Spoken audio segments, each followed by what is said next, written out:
진영에 갇히지 않고 무조건 편들지 않고 여의도 정가를 제대로 까는 여의도 캐비넷 시간입니다. 자, 국힘 얘기 또 시작해 볼게요. 국힘 얘기가 지금 안 나올 수가 없어요. 저는 개인적으로 그런 생각입니다. 어느 한쪽이 무너지면 안 된다라고 생각을 하거든요. 어느 한쪽이 무너져서 어느 한쪽을 견제할 수 없는 상황이 발생하면 우리나라는 굉장히 큰 불행이라고 생각을 하기 때문에 양쪽이 균형 있게 발전을 하기를 진심으로 원하는 사람인데 지금 국힘을 보면 약간 안타깝긴 합니다. 그래서 전한길 씨 이야기를 안 할 수가 없는데 어때요? 장혜찬 최고위원. 그 전한길 씨 당대표 후보 면접을 보겠다고 해서 논란이 됐는데 근데 이게 제가 보니까 네네. 면접이라는 단어가 굉장히 자극적인데 자극적이죠. 그냥 유튜브도 여럿이서 당대표 후보자 모아서 대담하는 거더라고요. 전한길 씨 혼자 있는 게 아니라 뭐 고성국 박사님, 강영숙 변호사, 또 성창경 전 기자 뭐 이렇게 대형 유튜버들이 모여서 대담 같은 거 하는데 그러니까 저는 왜 그 단어를 썼어요 그러면? 모르겠어요. 그 면접이라는 단어가 어디서 나왔는지 전 잘 모르겠고. 그 단어를 쓴 거 그 단어 선택이 중요하죠. 근데 어쨌든 예. 민주당 같은 경우도 국회의원 공천이나 뭐 전당대회 있을 때 김어준 방송 나가고 또 대형 좌파 유튜브인 뭐 이동영 작가 방송 나가고 이렇게 다 하거든요. 예. 그럼 그거를 이제 국민의힘이 그동안 김어준한테 면접 본다, 김어준한테 잘 보이려 한다고 많이 깠어요. 그러니까 똑같이 까는 거는 저는 감당해야 된다고 보이는데 똑같이 까이는 거. 네. 근데 이게 국민의힘만의 도드라진 현상이냐? 지금 어쨌든 매체 중심이 유튜브나 뉴미디어로 가고 강성 팬덤 위주의 정치가 좀 활발해지면서 양당 모두 강성 팬덤을 거느리고 있는 소위 좀 극단적이고 과격한 스피커들에게 잘 보이려고 하는 거는 몇 년 사이에 되게 오래된 현상이다. 근데 이걸 유독 국민의힘의 문제만으로 치환하는 건 되게 이 문제를 좁게 보고 국민의힘만 비판하는 게 되고 민주당이 원래 원조잖아요. 김어준한테 가서 막 거기서 큰절하고 막 개딸 콘서트 얘기도 있고. 찾아가고 막 예. 하는 것들. 그러니까 이거는 이 문제를 지적하려면 한국 정치 나아가서 세계 정치가 왜 이런 흐름으로 가고 있느냐를 가지고 진단을 해야지. 근데 이거는 제가 말씀드릴 수 있는 게 그러니까 뭐 그런 시기가 있어요. 뭐 그렇게 뭐 전당대회를 한다거나 그런 시기가 있는데 국힘은 현재 약간 재편을 해야 되는 시기잖아요. 근데 이 모습이 너무 부각이 되면은 국힘 입장에서도 이거 부담일 수밖에 없고 그러니까 지금 이 모습이 드러나지 않아야 되는 시기에 이것만 드러나고 있으니까 이게 문제가 되고 있는 거라고 보거든요. 어떻게 생각하십니까 거기에 대해서? 뭐 어쨌든 부담인 건 맞습니다. 그리고 뭐 국민의힘 입장에서 민주당도 김어준한테 그러는데 왜 우리한테만 그래라는 항변도 해야 되지만 할 수 있지만 네네. 어쨌든 시기가 안 좋고 또 잘 되는 집은 뭘 해도 넘어가는데 안 되는 집에 이런 이슈들이 막 등장하면 좀 부담스러운 건 맞죠. 그쵸. 근데 뭐 옛날에는 우리 김준일 평론가도 우리 국민의힘 대선 후보 면접을 봤거든요. 그때 기억납니다. 그때 진중권 교수랑 박영선 교수랑. 네. 신선했어요 그때. 네. 예. 제가 여기서 김준일이나 전한길이나 이러면 싸우겠죠. 아무튼 뭐 싸워보자 뭐. 자 됐다. 뭐 해봐요. 그런 일들이 하세요. 있는데, 예. 그러니까 우리 당 당원들은 예. 김준일, 진중권한테 면접 보는 것보다 전한길, 고성국 박사한테 면접 보는 게 더 낫다라고 생각하는 분들도 많아요. 당원들이 그렇게 많이 생각한다는데 뭐 어떻게 할 거야? 아니 그렇게 하면 안 돼. 이게 근데 좀막 던지지 마 좀. 그때는 네. 당에서 공식적으로 국민 면접이라는 걸로 어차피 그러니까 본선에 올라가면은 소위 말해서 이제 뭐 좌파든 진보든 이쪽에 지문 세례도 많이 받을 테니 이거를 그런 거를 연습도 하고 뭐 다양한 뭐 이제 보수도 있고 뭐 중도도 있고 진보도 있고 이런 사람들한테 국민 면접을 봐봐라라는 뜻에서 당에서 준비를 한 거고.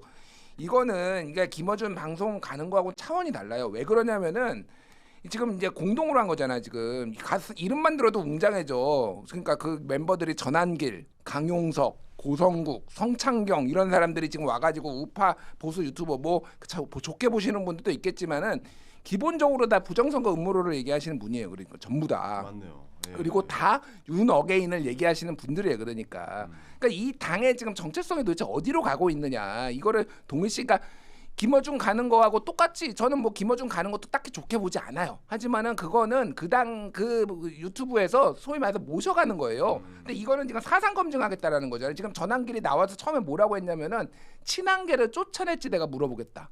이런 얘기를 먼저 예고를 했어요. 그러니까 너희 보수 우파 너 저거니까 당대표 후보니까 우리가 사상 검증하겠다.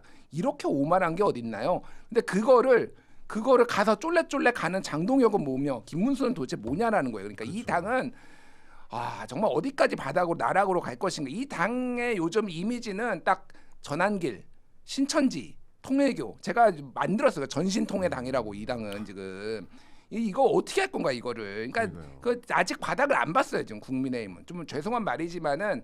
그러니까 어쨌든 당원들이 결국은 선택을 뭐 김문수가 됐든 장동영이 됐든 선택을 하고 이 길로 가고 성적표 받아보고 그 다음에 뭔가 뇌정지 상태가 오든 이게 지금 현탈에 맞든 그 다음에 뭐가 이제 길이 생기지 지금은 방법이 없다 제가 방법이 보기에는. 없다. 네. 근데 사실 김문수 후보가 이제 당 대표가 될 가능성이 지금 현재로서는 제일 높은데 김문수 후보마저도 전환길과 본인이 왜 그구냐 뭐 이런 식으로 이야기가 나오고 아니, 있으니까. 그러니까 저는 전환길 씨 주장에 동의 안 하는 게 되게 많아요. 네. 저는 계속 유튜브에서 저는 부정선거 안 믿는다 사기극이라고 했다가 그 강성 지지자들한테 욕 먹고 그래요. 왜 장례차는 부정선거 이야기 안 하냐고. 근데 그 예를 들면 김어준 씨가 부정선거론의 원조거든요. 영화까지 예전에 만들어서 장사했어요. 이야기하긴 했죠. 그리고 예. 이재명 대통령도 2017년에 본인이 공식적으로 부정선거였다라고 말하면서 대선을 부정했던 분이에요.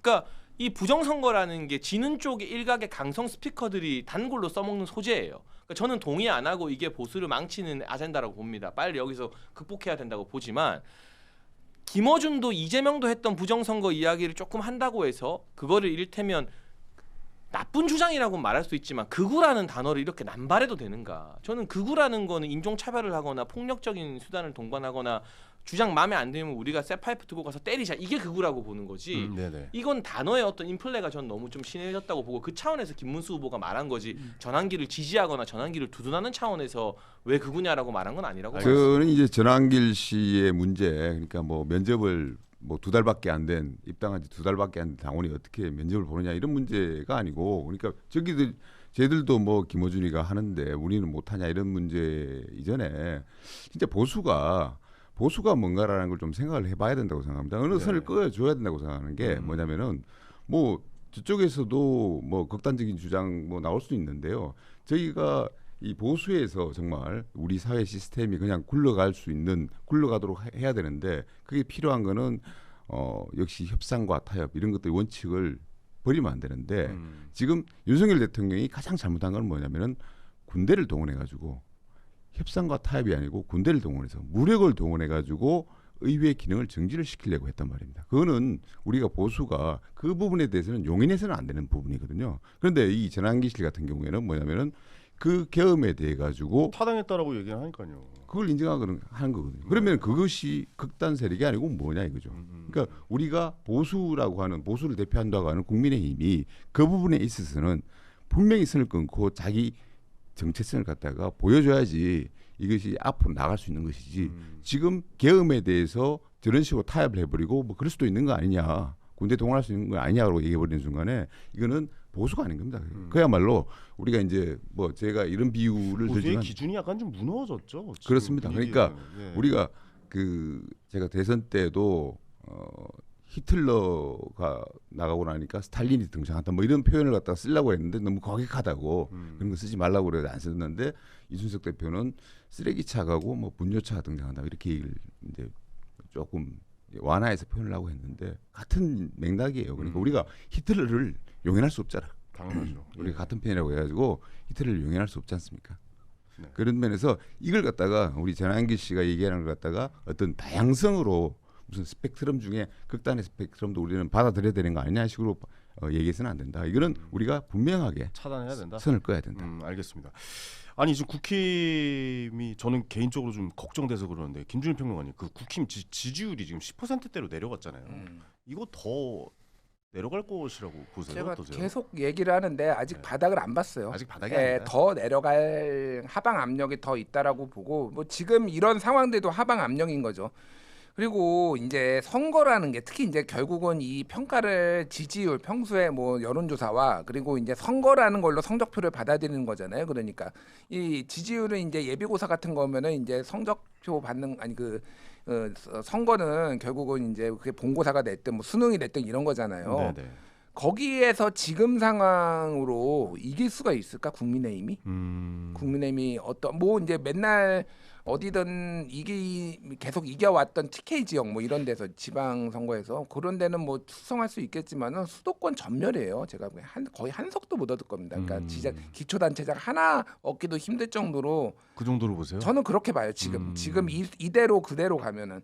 그러니까 지금 뭐 윤석열 면회 가겠다 장동혁 뭐 이렇게 얘기하고 있고, 그러니까 윤석열 면회 가면은 좋아하겠냐고 그러니까 이 당을.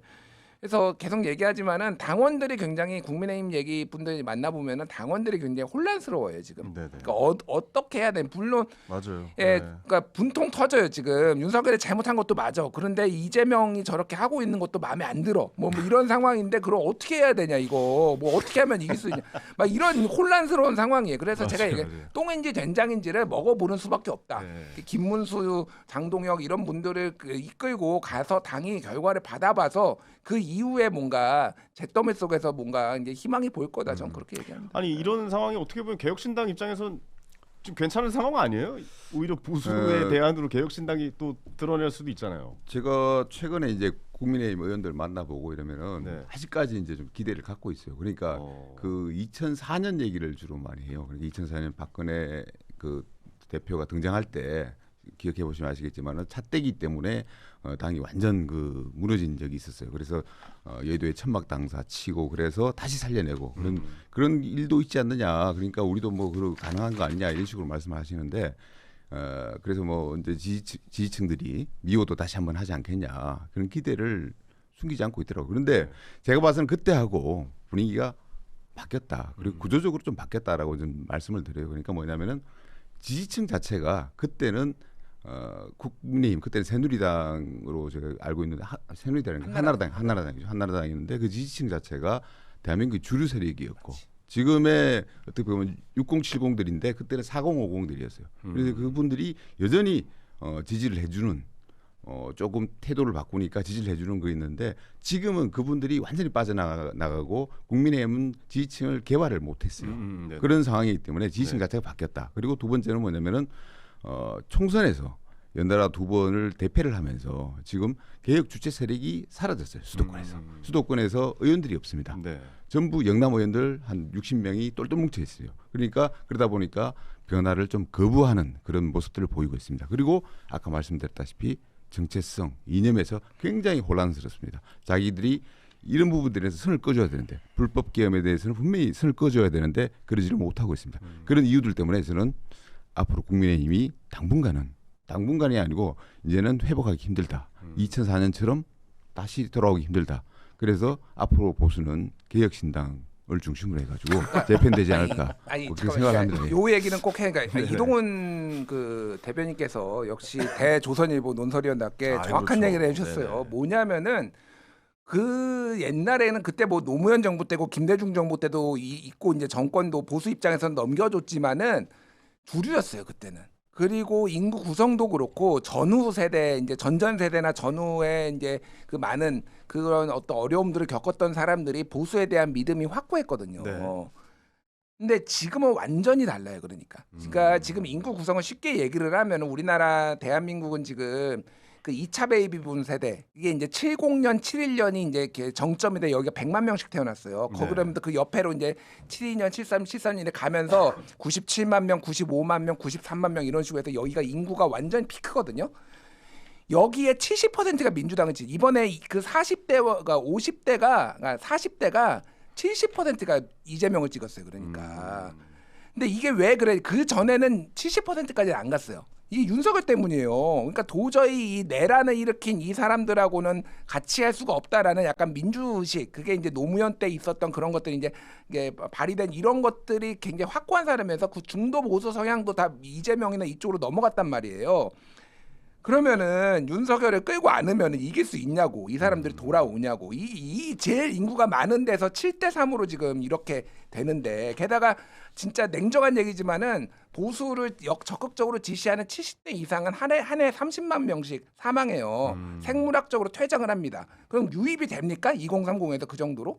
안 돼요. 지금 인구가 줄어들고 있으니까. 인구도 줄어들고 그 인구만큼도 아니고 2030도 보수화 됐다라고 하지만 반드시 그렇지는 않아요. 그러니까 남성과 여성이 또 다르고. 전에에 비해서 그런 거지. 그러니까 네. 지금 답이 없는 상황이에요. 보수는 진짜로 황골탈퇴하지면 안 되고 큰 틀에서 보면은 개혁신당이나 국힘이 사실은 합당을 하는 게 오히려 가능성이 그나마 있는 건데 그런다고 해서 지금 이 난장판 개판인 상황에서는 죽도 밥도 안 된다. 그러니까 제가 말했듯이 더 잿더미에서 이제 그나마 가능성이 보인. 지금은 그러니까 이런 표현이 있는데 예전에 시장을 개발을 하는데 상인들이 이제 이거에 대해서 내 지분과 뭐 이거 재개발하려면 막 이렇게 막 난장판이 있어서 이게 한 10년이 이제 안 됐어요. 근데 이게 일거에 해소된 적이 있어요. 시장에서 불이 나가지고 잿더미가 됐어요. 그러니까 그런 복잡한 문제가 다 싸웠어요, 없어지고 그 다음에 이제 재개발이 잘 됐다라는 거예요. 지금 보수는 제가 보기에는 고쳤을 수 있는 상황이 아니에요. 제가 보기에는. 보수가 아니고 이제 국민의힘이 네, 고쳐주는 단계가 아니고 이제 국민의힘 보수는 개혁신당이 있으니까요. 네, 장해찬 의원, 최고위원 좀 불편하실 것 같아요. 괜찮아요? 불편하진 않고요. 보수의 이야기를 좀 계속 하고. 뭐 근데 있는데. 이게 객관적인 어떻게 진단이니까. 보세요? 진짜 어떻게 보세요? 뭐 두 분이 하는 이야기에 대체로 공감하는 편이고. 어. 근데 다만 목소리를 좀 내고 계시진 않아요? 당내에서? 저는 뭐 뒤에서 이제 방송하고 의원들이랑 계속 소통하고 조력하는데 네. 뭐 지금 당장에 직효약이 있지는 않고 그렇다고 저는 뭐 윤희숙식으로 뭐 혁신에서 다 나가라 하는 거 뭐 그럼 조경태 말 듣고 45명 다 내보내면 국힘이 삽니까? 그건 또 아닌 것 같고 이 바닥을 찍고 올라오기 위해서는 물리적 시간이 필요하다고 봐요. 진통을 겪고 이렇게 해보니 안 되고 저렇게 해보니 안 되고 결국에는 공천 개혁이나 혁신이라는 거는 총선 전에 가능하거든요.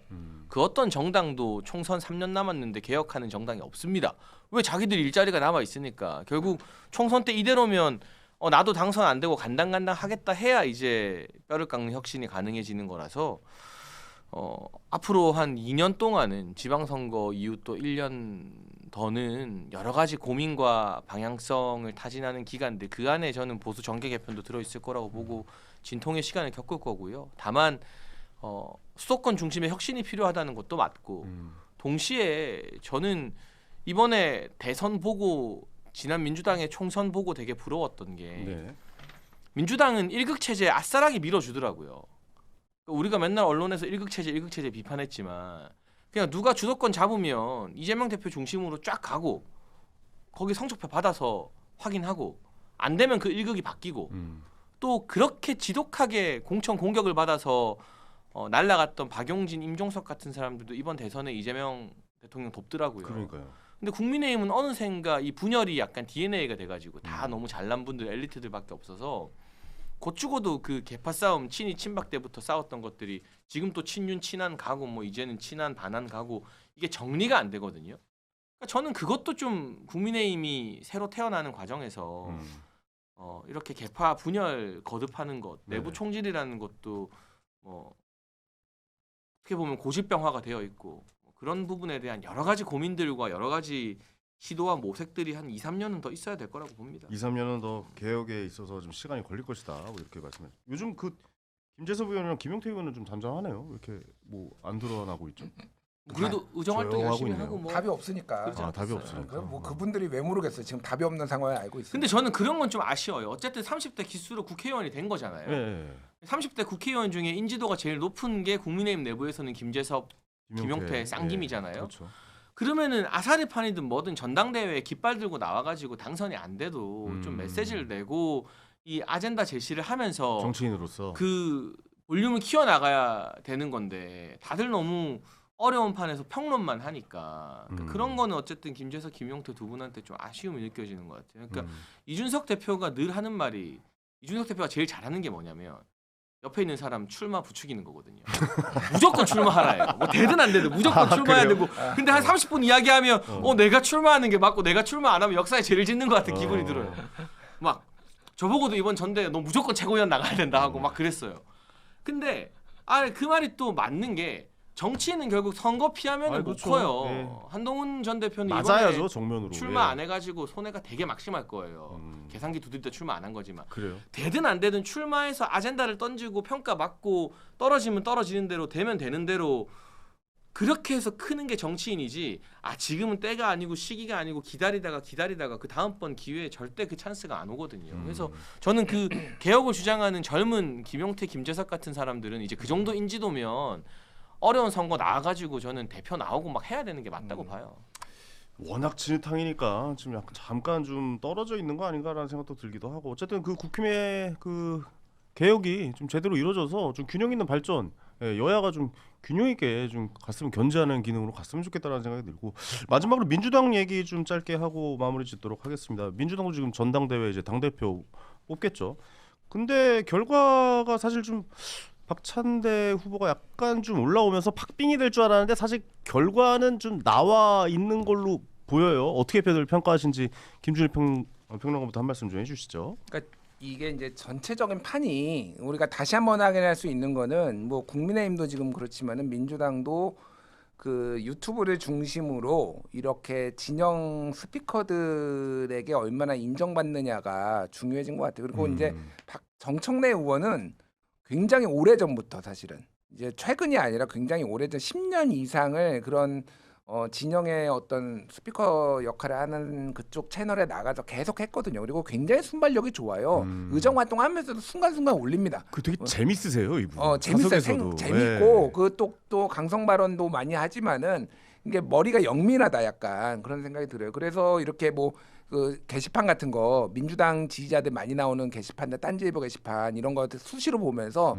여론 파악도 이거 이준석 대표랑 되게 비슷해요. 팬코 맨날 보면서 이게 상황 파악하고 어떤 얘기하는지 그거는 아닌 것 같은데. 예.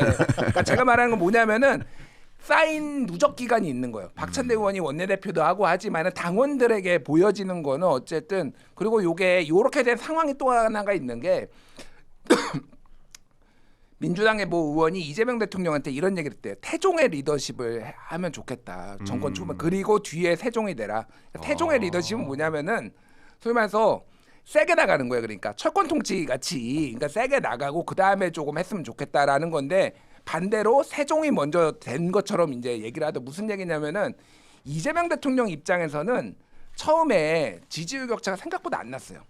한 8%포인트밖에 안 났잖아요. 그러니까 보수 중도까지 다 끌어안아가지고 국정 운영 동력을 안정적으로 하기 위해서 상당히 그렇게 했는데 이게 민주당 강성 지지들한테는 불안감으로 달아온 거. 야 이러다가 정권 교체 아니 검찰 개혁도 안 되겠는데?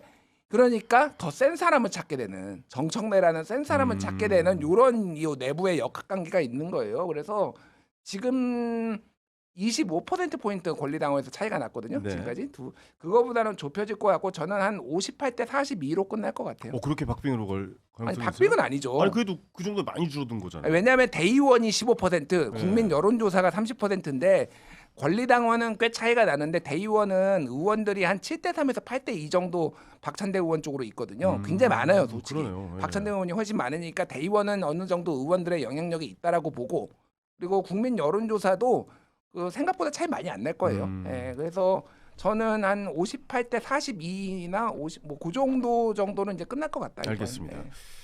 저는 자, 이게 국민의힘 얘기는 이따가 마지막에 드릴게요. 아니 박찬대 이야기. 예. 그러니까 그 이야기를 국민의힘이 말하는 그래요? 민주당을 네. 마지막에 이제 그게 네. 주인공이라 알겠습니다. 조금만 기다려주세요. 예.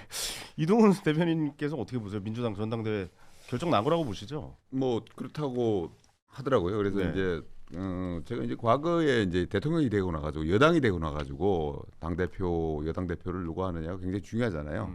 당장 그 윤석열 대통령 같은 경우에 자기 원하는 사람을 시키려다가 동티가 나가지고 굉장히 그 애를 먹었잖아요. 초반에 그 김기현 대표 억지로 시킨다고 네네네. 하다 보니까 그리고 그 전에 또 보면은 이제 뭐 이해찬 대표 같은 경우는 완전 그 뒤에서 그 큰 그 역할을 하시는 분이 이제 대표가 돼가지고 좀 안정적으로 갔던 면이 있고 한데 저는 이번에는 정청래 대표가 되겠지만 네.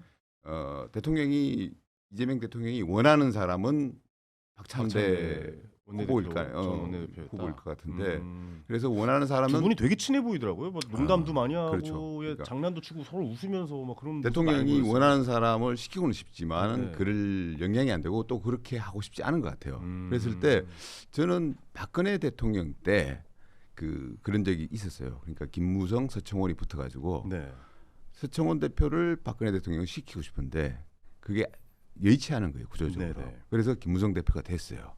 근데 물론 뭐 그 김무성 대표처럼 뭐 정청래 지금 뭐 후보가 그렇게 튈 것이다 이런 생각은 안 하는데 결국은 그것이 나중에 정권의 힘이 빠지면서 그것이 불씨가 돼가지고 네. 오정의 정권 내에서 변화가 있지 않을까라는 생각을 좀 해봅니다. 그리고 이제 예. 또 한 가지 이제 드는 생각은 뭐냐면은 지금 저 국민의힘의 대표가 이제 김문수 대표가 되지 않겠습니까? 그게 뭐 거의 거의 뭐 확실시 되는 것으로 보여지죠. 그리고 이제 네네. 민주당 같은 경우에 정청래 대표가 될 거고. 네네. 그래서 이제 우리가 이제 어우. 가을이 되면은 정말 웅장한 장면들을 볼 것 같아요. 미치겠네요. 그러니까 진짜 약간 김문수, 팬분들이 정청래, 네. 김문수. 네. 그래서 이제 제 말씀은 이제 야, 우리 재밌겠다. 이준석 대표의 역할이 굉장히 중요해질 것 네. 같다. 그 아. 3당 정기 대표 토론 이런 거에도 재밌겠다. 그렇죠? 그러니까요. 김문수, 정청래, 이준석 이렇게 세 개 하면은 토론하면, 네. 야, 그 토론이 되나요? 그렇게 토론하는 날이 있어요? 없잖아요, 거의. 아니 그거는 하기 나름이죠. 옛날에 송영길 대표 때는 이준석 재밌겠는데? 대표랑 네. SBS에서 토론도 하고 막 그랬었잖아요. 네네네네. 그러니까 거대 양당 대표들이 동의만 하면 되는데 뭐 기대해 볼게요. 정청래 예. 대표가 안 해주겠죠. 아마. 근데 저는 그러니까 그거를 좀 마지막으로 여쭤보고 싶은 게 정청래 의원이 당 대표가 되면 국힘한테는 꿀 아닙니까? 신락 같은 희망이다. 가뭄 속의 담비다라고 국민의힘 내부에서는 바라고 아니 왜냐면 있어요. 워낙 강성이고 그런 거를 세게 막 법사위 하실 때도 막 엄청 세게 얘기하고 이러니까 국힘에서는 저런 모습을 보여주면 우리 당에 좋은 거 아니야? 약간 이런 느낌일 것 근데 같은데. 냉정하게 말해서 반사 이익도 받아먹는 사람이 준비가 돼 있어야 돼서 그것만으로 국민의힘이 막 좋아진다고 전망하긴 힘든데. 맞네요. 근데 예. 그래도 반드시 한 번은 정청래 대표가 사고를 칠 것이다라는 희망이 존재하기 때문에 예. 뭐 박찬대 전 원내대표가 뭐 대단히 훌륭한 정치인이라기보다는 안정감 측면에서는 정청래 더 유하시죠. 의원보다는 사실. 예. 낫다라고들 다들 보니까 네네. 이재명 대통령이나 원내 의원들도 박찬대 후보 쪽을 선호하는 것 같은데 정청래 대표 등극은 가뭄 속 담비 같이 국민의힘에서는 기대하고 있고요. 네네. 다만 저는 이 정청래가 이기는 게 정권 초에 누구나 다 알다시피 대통령이 박찬대를 선호하는데 정청래가 이렇게 많이 이긴다고 이게 이제 팬덤 정치가 일종의 진화하는 현상인 것 같은데 네네네. 이게 괴물이에요. 괴물은 주인도 잡아먹어요. 그러니까 이 개딸이라는 강성 팬덤이 네. 이재명 대통령이 박찬대 선호한대. 그래서 박찬대한테 안 가는 거예요. 오. 자기들의 입맛이 생기고 자기들의 주관이 생기면서 더 센 사람, 더 입맛에 맞는 사람으로 정청래를 선택하는 거잖아요. 그러네요. 그러니까 이 강성 팬덤이라는 게 굉장히 다루기 어렵고 통제가 안 되는 괴물이라는 점을 이 정청래가 압도하는 현상을 보면서 여야 모두 팬덤 기반으로 정치하는 사람들이 야 이게 언젠가는 내 손 벗어나서 나도 잡아먹는구나 좀 서늘하게 생각했으면 좋겠어요. 야, 그냥 장해찬 최고위원은 정치하지 말고 그냥 평론하세요. 뭐 그런 이야기를 하도 많이 들어서 아니 너무 재밌게 잘해. 내가 봐도 정청래 의원이랑 김준일 평론가님이랑 오늘 대변인님 셋이 보니까 거의 내가 봤을 때 어벤져스거든요. 앞으로도 좀 계속 나와서 같이 그쪽에 방송했으면 어벤져스가 있어서 같이 이렇게 계속했으면 좋겠다는 생각이 들어서 오늘 또 너무 즐겁게 방송했던 것 같습니다. 지금 100억대 부자가 진행하니까 아, 다르네요. 출연료 준다고 하고 네. 그러니까 출연 가져요. 네. 네, 알았어요. 들으셨죠 제작진? 저 오늘 거는 2회차로 카운팅해 주셔야 여기다 됩니다. 넣어줘요. 여기다 진짜로. 네. 네.